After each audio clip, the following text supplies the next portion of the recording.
The House believes school education should be made free and compulsory for all children across the world. To start off, I would like to define the agenda according to our team. School education, according to our team, is defined as formal education received through institutions which are recognized by respective governments of each country as schools. The term free implies that the student is not bound to pay for tuition fees, pay for textbooks, writing material, or pay for the development fee which each school annually charges. And the term compulsory education for us implies that each and every student in each locality should come and attend school, learn from these schools. And this shouldn't be enforced by imprisonment or hefty fines or other such means. Rather, we could enforce this by means such as counseling. We could get our government officials who could go and talk through attendance registers just to see which people in each locality are not attending school, to counsel them and tell them how school is beneficial to each one of us. Also, compulsory education implies that the government is obligated to install schools in a reasonable reach of each locality to each person. By the UNESCO World Education Report of 2000, a literate person is defined as someone who can, with understanding, both read and write a simple statement. National legislative laws that are currently enacted in the world are usually focused around increasing literacy rates, or the number of literate people, or the number of people who can read or write and understand a simple statement. But that is not the goal of education. Education should imply that these people be empowered to increase their skill, empowered to be respected in society, empowered to be an asset to our nation and our economy.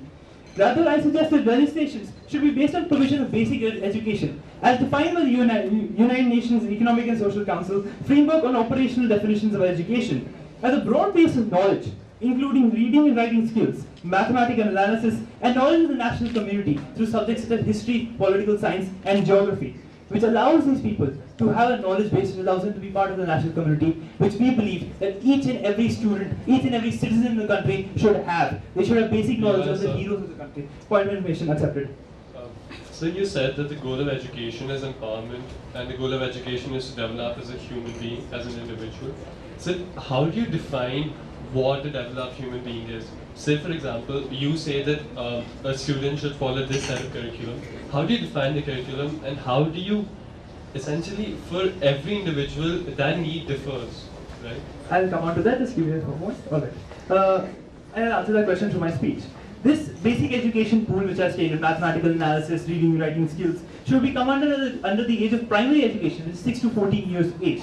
Each and every citizen under 6 to 14 years of age in the country should be able to know of this.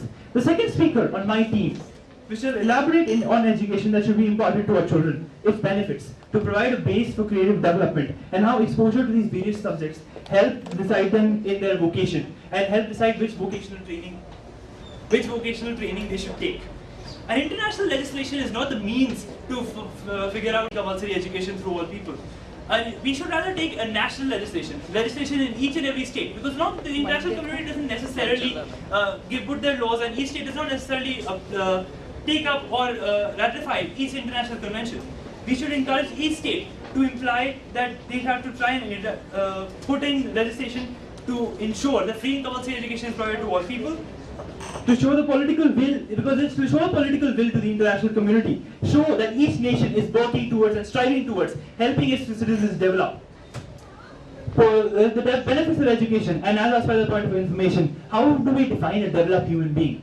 I say that we define a developed human being or an educated human being as a person who is capable of being a part of his community, being knowledgeable about his community and how his government and his people work, and has a clear idea of his vocation. Undergoes vocational training as to which profession he wants. His expertise in that profession is confirmed through training and institutes, and that he can join these certain institutions to train themselves and join the have work experience. Sorry, no more POIs.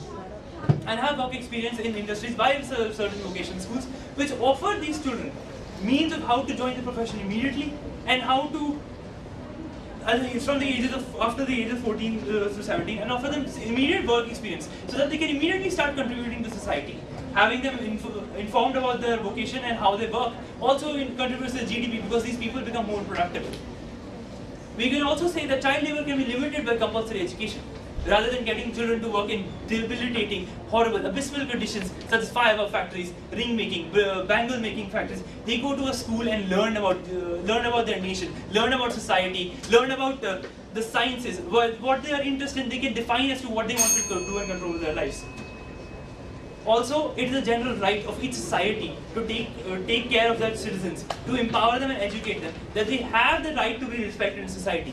The right to life, the right to, can be said, the right to food, right to water, but education comes and respect comes through that. You can only put up the right to equality between an educated and uneducated person because you have to educate every single person. Otherwise, we have another form of discrimination called educational discrimination, by which an educated person will consider an uneducated person more inferior to them. Last 30 seconds. That's about it. Thank you very much. My name is Natasha Broad, and the motion before us today is that this House believes that free and compulsory school education should be made accessible to each and every child across the world. Now, the arguments made by the opposition can be broadly divided under three categories. The first is the question of what a school education is. The second, why making it compulsory can be problematic. And the third, that education is not a blanket solution to all our problems. Now, as the motion states, free and compulsory education, and that to school education, will be made accessible to every child across the world. Across the world contains in itself specifically the idea that each and every community, irrespective of cultural relativism, will come under this form of school education. Now, to begin with, a school is a rigid, structured environment in which there are certain restrictions and lack of flexibilities. There is an imposed curriculum, a system of student-teacher lecturing and assessments. Now, a school environment may not be beneficial for each and every community. It may not be something that all parents want for their children. And information. So, ma'am, certain children would like, certain parents would like their children to work with them, and rather than get educated, they would like to work and give a hand to their livelihood. However, this takes away from their ability to get empowered and enable scientific methods or logical methods of providing in their profession to their certain vocations and to where their parents work. How would you comment on how parents like that work? It's not just parents who want their children to aid in their work, who want their children to not go to school. It's also parents who conceive in a different form of education. Every community does not have the exact same priorities and does not classify education as the exact same set of values. Now, secondly, not all communities deny. Not all communities value Western education. School education is a system that's broadly built upon what is currently the Western education system. It categorizes a set of beliefs and teaching principles. Point of information. Sorry, no more points of information. Teaching beliefs embodied in Western societies. Not every parent wants their child to be taught this way. There are people who want their children to attend religious schools or cultural institutes instead. Making education, and specifically school education as defined by the proposition, would be an infringement of these parents' right to choose. There is also the problem of cultural relativity. Every culture is different. Every single culture has a different idea of what constitutes their history and what is important in their cultural history. For example, Native American history is a highly disputed area. The Sepoy Mutiny is also a highly disputed historical event. When we want to make education, specifically school education, applicable across the world, it would require a certain amount of uniformity. This uniformity will not allow cultural relativity to prevail. There will be discrepancies, and solving these discrepancies will be problematic. Then arises the problem of subsistence. The opposition does not believe that education is not beneficial. Last 30 seconds. We simply believe that education is not our first priority when people are starving. Our last point is about education not being a blanket solution for everything, and my second speaker will be elaborating about that. Geeta Agarwal, and I'll be firstly countering the very irrelevant points made by my opposition. Firstly, talking about the point of education not being the first priority. Let us understand that school education in its current form universally does comprise of not only basic information and a basic pool of knowledge comprising of other subjects, but also essential life skills and other skills which are helpful to students in their future and which shall be implemented by them. Now let us understand what we mean by this. Let us take the example in our own country. Kerala, our country, a state in our country has the highest literacy rate, but it also has economic deficits. But then there is Haryana, which has a lot of money but does not have a high literacy rate. Let us understand which one of them is more important. The money that a state or a country has does not reflect the success and the happiness of its people, but it is the amount of crime, the reduction in crime, which shows how, which reflects the happiness of the people. It is the amount of productivity in a state, which reflects the happiness and the and the success of the people. Yes, so the speaker said that education is the first priority. So does side proposition believe that subsistence and survival should not come before educating citizens? Alright, before talking about subsistence, let us understand that what education would do. If a person is educated, he would be allowed to sustain and he would be allowed to grow and earn money on his own in the future. However, if you do focus on subsistence before education and sustainability before education, then it would not allow people to go on, get educated and attain sustainability.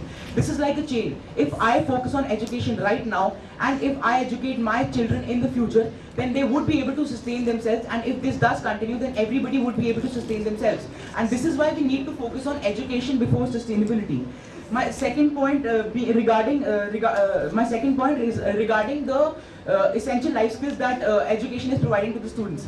If we are able to provide basic education to people, they would be allowed to be capable to make choices of their own. They would be capable of making the decision as to what they want to do in the future. However, if at the age of 6 or 7 years old, their parents decide that they do not want to get them educated, but instead want them to be taught about their own culture, and instead they want them to work with them, then the children does not have the ability to go on and make a different decision in the future, and this is taking away the freedom of the child. If let us understand that even in our country, denied under Article 21A of our Constitution, it is our duty to provide education to our students. It is only after our students are provided with education that they shall be allowed to make decisions, and if they are educated before making their decisions, then their decisions would be more wise. Alright, so you said that if a child is raised in a culture, learns through culture, it takes away his right to choose his vocation later on. So how do you say that a school environment, learning in a school environment, does not allow the same child to take a decision based on his cultural learning? The school does not give the cultural learning that a child would receive through his family environment. You are ignoring the opportunity cost of going to school. I am saying that cultural environment and the cultural and the traditions shall not be taught to the students. However, along with those traditions and cultures, there is a large amount of other things that need to be taught to the students, so that the student has the opportunity to make the decision if he wants to follow the traditional cultures or if he wants to follow something else. If I educate a student and make him aware of the choices he has in regards to his future careers in the future, then he would be allowed to make a wise decision. But if I tell the student about my cultures and tell him to follow only the cultures in a family environment, then he would only be allowed and would only be capable of going through with those traditions rather than making a wise decision and considering all opportunities beforehand. Also, let us understand that education is the only base for future growth. If I educate people, it is only then that they would be allowed to grow in the future, allowed to make their own decisions. If I do not educate an individual and only teach him the traditions and the cultures and make him do work at this point of age, then he would not be allowed to continue and earn more in the future. Instead, he would be only limited to what is being taught to him in his family environment. That is why I believe that school education is very important, and the essential life skills that school education is provided to the students is very important for them to grow and for them to achieve more in the future. My name is Aparna Shankar of the Mothers International School. Now, ladies and gentlemen, let's understand what this debate is about. This debate is about free and compulsory education being provided to all students across the world. This debate is not about the value of education. So the proposition side will not win this debate by harping on about the benefits of education, because the opposition is not denying those. What the proposition's burden is to prove to us that school education is the only method and the best method for everyone across the world to learn, as they say, vocational training, to learn the curriculum. Now, we have three broad points that our argument is based on, as elaborated by my leader of opposition. Firstly, the fact that a school is a rigid institution as defined by the proposition. It is a rigid, restrictive and institutional environment, and this is the natural consequence of making it compulsory across the world. If you make a school system compulsory across the world, there has to be a certain amount of rigidity, there has to be a certain amount of uniformity brought about in this system. Secondly, yes sir. The proposition said that a school would be an institution as defined by the government, that government recognizes this institution as a school. The leader of opposition said the school is a rigid environment. However, government may recognize even a panchayat or a local village putting up a leader to teach its children as a school. That's not rigid. It allows its children to move around in an environment. Question, please. Comment on the fact that governments are, that the proposition said that the governments can recognize. Now, sir, understand the motion. The motion here says that we must make institutions like school compulsory across the world. It is a natural consequence of this motion that this motion is not feasible without making some sort of uniform institution necessary. Even in our country, every time the government changes, we see a change in the textbooks. How do you say that across the world such a uniformity can ever be achieved? The examples brought up, sir please, the examples brought up by my leader of opposition, such as the discrepancies over the views of the Native American people, of the Sepoy Mutiny. In England, the Sepoy Mutiny is taught to the students as the Sepoy Mutiny, whereas here we learn of it as the First War of Independence. How are these discrepancies to be made uniform in such a system? Secondly, culture. Denied. Secondly, culture. As my leader of opposition brought up, cultural relativity is an argument that they are largely ignoring in their speeches. How is it to be reconciled that different cultures have different ideas of what vocational training is, of what education as a concept is? You cannot disregard their definitions, and you cannot force them to subscribe to the Western forms of education as defined by you. Yes, sir. Right. Ma'am, there is a clarification required here. First of all, you talk about how we get the right to choose what culture and what type of learning we need to learn. We need to inculcate. However, at the same time, when every nation has its own sovereignty, has its own right to teach its students what they want to learn. If Britain wants to teach the students what sovereignty is, and if India wants to teach them, you got the point, right? Please, sir, there is another clarification to be made here. You just equated a nation with a culture. Within India, we have myriad cultures that require reconciliation in the curriculum. We have different boards for that very reason, correct? Now, the assumption that the proposition has made in this debate is that schooling ought to be compulsory, coming from a belief that the only and the most optimal path for a child to take at any given moment is schooling. But what about the short-term cost of a child attending school at any given point of time? Currently, some countries do not outlaw child labor, they simply regulate it, because they understand that at any given point of time, the immediate concern of a child is survival. You cannot equate the long-term benefits of education and the short-term costs of education, because you have not offered any form of reconciliation of the two. A family may require a child to be working at a certain point in time to ensure their survival. And the side opposition believes this is not such a bad thing. Vocational training is not only brought about, ladies and gentlemen, by institutionalized learning. If I am exposed to a wide variety of occupations during my childhood, without a schooling system, that is also vocational training, that is also skill learning. And lastly, the side proposition said that education creates assets to the economy. Does education really bring people to the same level? Does the free form of education that you propose bring each and every child to the same level? The job market is inherently competitive, and the person who does better spends more resources. So if you force a child to spend 13 years in a schooling environment, the 13 years that he could have spent developing a skill that would have actually been useful to him later on, that he could actually have cultivated into a job, rather than spending those 13 years in the schooling, where he's not guaranteed a job. Thank you. First statement being that the debate is about how it's free and compulsory education is the question here, and not about how education has values and they are to be debated upon. They say that they agree with our questions and our statements over the values of education. However, till the end of the speech, all they did was harp on about how education is not necessary and it's cultural learning that's what matters. Now, ladies and gentlemen, all of us have read in the newspapers nowadays that India is going up. India is now one of the top 10 economies. We are number 9 in GDP. Well, frankly, that does not determine, I frankly don't believe that determines how good or how developed a nation is. It is the Human Development Index that's what matters, and education is one of the most important criteria of that, and in that criteria we stand even behind Sri Lanka, which is 1/5 the size of Uttar Pradesh and 1/10 its population. Anyway, I am a Bengali and I belong to West Bengal, and having said that, I proudly would take the example of Tagore.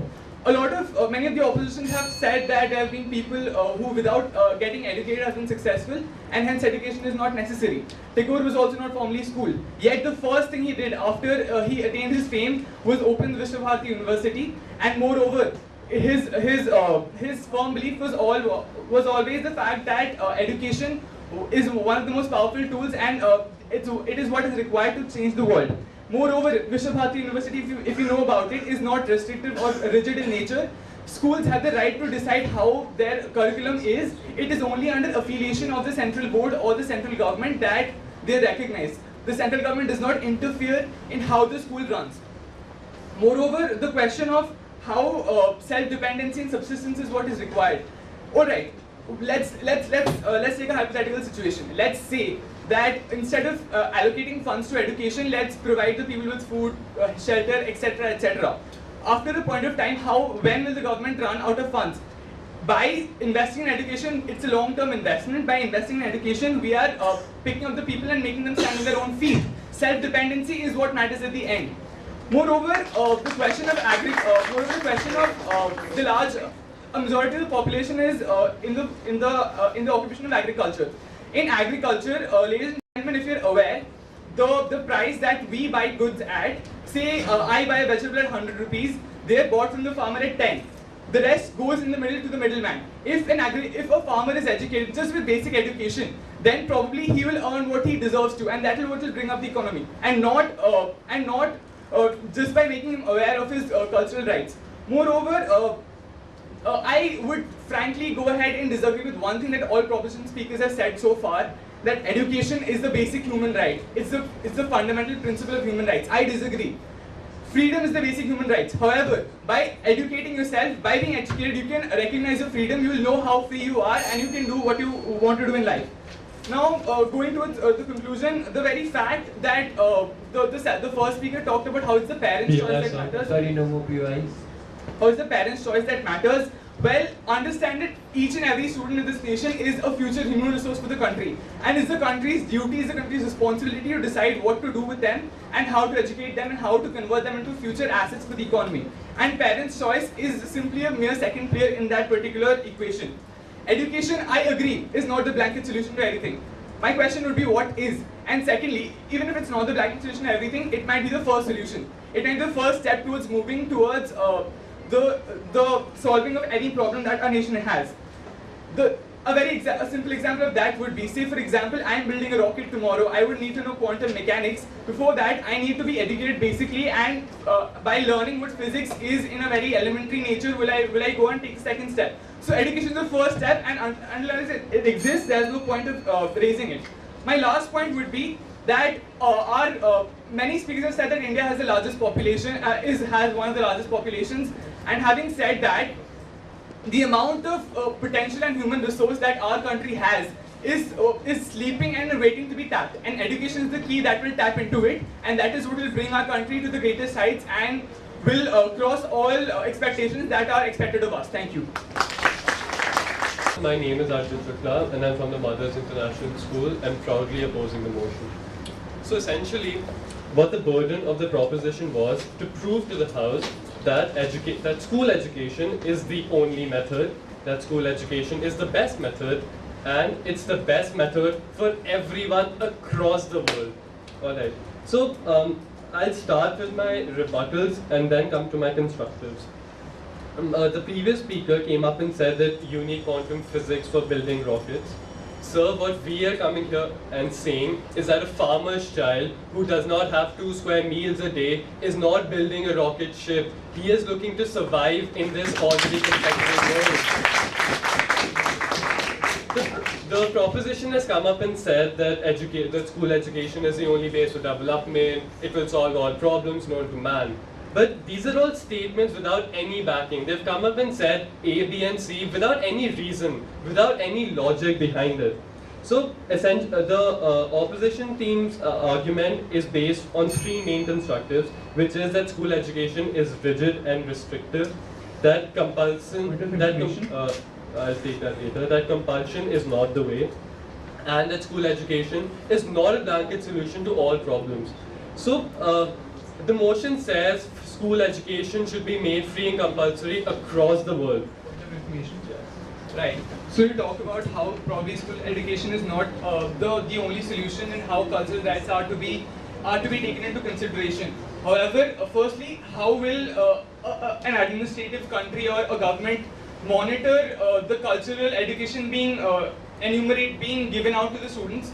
Secondly, if school education is not, what is the alternative for that? You haven't given any solution. Please do so. Can you just repeat your question and frame it in one line? Alright, just for the sake of your understanding, if school education is not the only solution, what is the alternative? Is it a cultural education? If not, what is it? See, what team opposition is saying, we're not questioning the need of education. We're questioning the need of free and compulsory education across the world, right? So understand this, you must have heard of the term opportunity cost, the value of benefit for sacrificing something for another thing. So the question before the house is that what is more important, survival of a race or growth of an individual? Side opposition believes that survival is much more important. Alright, so coming to my constructives, that rigidity and restrictions will have to be there in all institutions, in all educational institutions, because it has to be across the world. Alright, so there has to be certain minimum number of schools, certain minimum number of years that every child has to go through of schooling. There has to be some form of student-teacher lecturing which has to be there, and there is some set curriculum which cannot accommodate all cultures, that cannot accommodate all traditions, and cultural relativism is very important for every child in a school, whereas a set curriculum will never be able to provide you with that. One of the speakers of side proposition came up and said that education is the means of freedom. Does this rigid, restrictive system actually lead to freedom? It really doesn't, because of all what we said in our previous speeches. Now, coming to, they have stressed on the need of work experience and life skills. What side opposition has said, yes, it is more important, but that school education is not the only means of life skills and vocational training. The real world is outside the school, and where these skills can be learned and can be absorbed. So what the proposition has failed to prove to the House is that why school education is the only way and why it's the best way to do so. We're never questioning the need of importance. We're questioning why it's the only way, which the which side proposition has not proved in their speeches. And they've stressed on the importance of the long-term solution, that after 12 years you'll get a job, you'll get a lot of money. What side opposition is saying that to survive those 12 years, you don't need education, you need food, you need nutrition, and you need shelter. Which side proposition does not know how to provide, and how this child will survive these 12 long years without food. So essentially, this is why side opposition wins this debate, is because we've laid down all our constructives with adequate proof to it, whereas proposition has made a lot of assumptions, they have made a lot of statements without any reason or logic. Thank you so much. Good morning once again, ladies and gentlemen. My job right now is to state the points raised by the opposition as well as the proposition and clearly define for you why the opposition has won this debate. Now let me start with the proposition. Their first and only point was that education is valuable.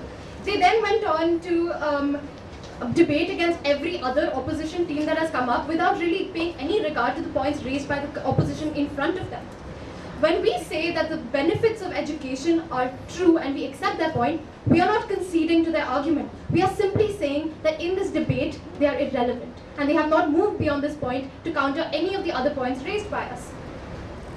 So, first of all, they have not dealt with the burden which we have so kindly defined for them at every point in this debate. The burden laid on the proposition here is to tell us why school education is the only method, the best method, and the best method of education for everyone. Because the motion, ladies and gentlemen, is not that education is valuable.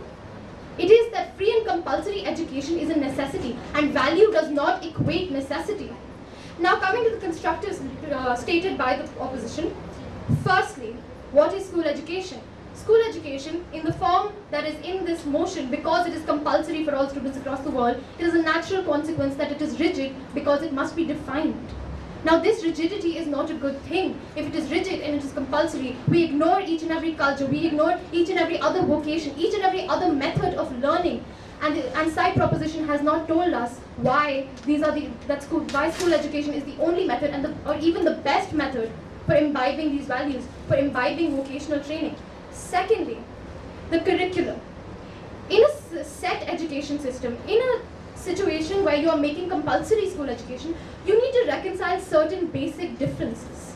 You need to reconcile certain historical facts that have been disputed by countries across the world before you make the school education compulsory.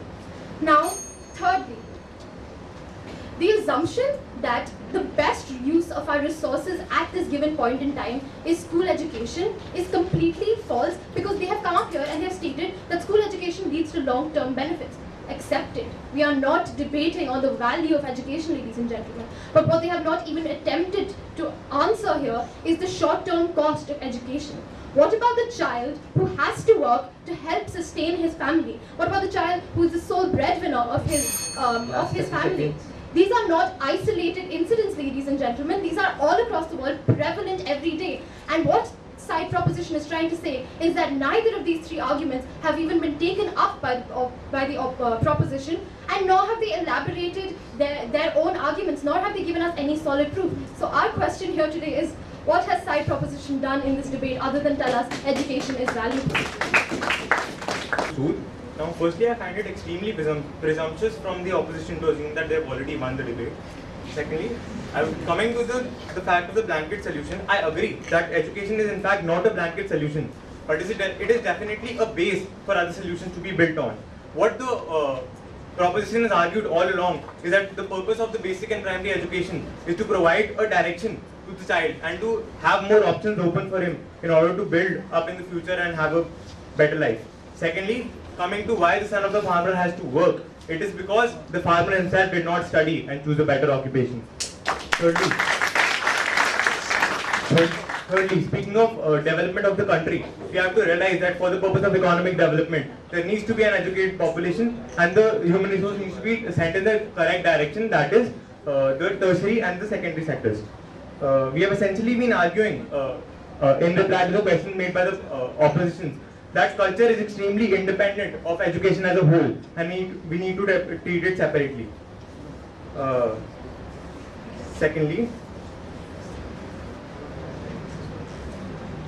we also need to realize that, speaking of farmers, when I was in 10th grade, I learnt about contour plowing. Now, this contour plowing, isn't it helpful to the farmer himself? And in the end, I would like to give one last statement that teach a man how to fish and you feed him for a lifetime. Give a man a fish and you feed him for only a day. Yes, we'll have a short break for about 10